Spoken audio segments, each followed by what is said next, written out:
Welcome back. You've just seen the unbelievable television and film roles of a comedy icon, Louie Anderson, who performs, by the way, nightly at 7 p.m., dark on Fridays, at the Excalibur Hotel and Casino. My parents were funny. Yeah. My mom, you know, she was an automatic, you know, she'd be always, we called her a window monitor. Okay. If a car door slammed, she'd be right over at the curtain. The Johnsons are home. Oh. You know, she knew all that stuff. You know, she knew all the business in the neighborhood. Yeah.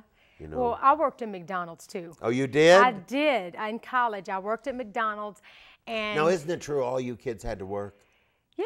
No, it was no. Your dad really was smart. Well, you know, he believed in hard work, and you know what? That develops us as people. Yeah, and absolutely. I've always been a hard worker. Everybody I've met in your family has always had a great ethic. Thank you. But we believe in hard work, and nothing was ever given to us. But, you know, it's kind of, it builds us, our personality into adulthood. But in college, I worked at McDonald's.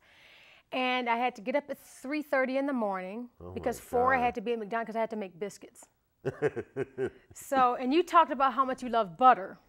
Biscuits. They make the biscuits there? That's fantastic. Fresh. I made them. I had no idea. They made them. We made them fresh at 4 a.m. Imagine Muhammad Ali's daughter made you biscuits. You know what? The thing is, but nobody knew who I was, you know, because I didn't announce who I was. But I wanted to be normal. But what a right hook. Yeah, if you didn't like my biscuits, you're going to get it. But I really had a lot of fun. I didn't tell people who I was. I wanted to be normal. But it was a great experience, and I'll never forget that experience. Now, did you really make the biscuits like in a bowl and the whole thing? They had I'm very impressed with McDonald's. Are you impressed?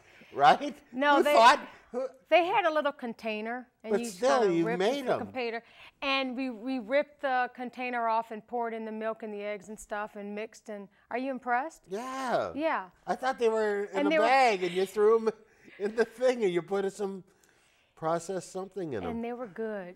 They were very good. By the way, I think I like butter. Everybody loves it. As much as you. I think, well, butter on a biscuit. Nothing better. If you, people will say to me, if you could have two things on an island, what would you have? I go, I'd have a ark of bread. Yes. And a sea of butter. And I would eat my way to the end of the earth. I love butter as much as you because when I go to the movie theaters, first, it's really serious to me. I say, okay, listen, I need extra butter, but I need it layered. And I'm monitoring this. I'm making sure. I've been behind her at the movie. Have you been behind me? Have you ever been behind her? She's at the movie. People hate me. They're like, half hour. And could you pour these M&Ms in too?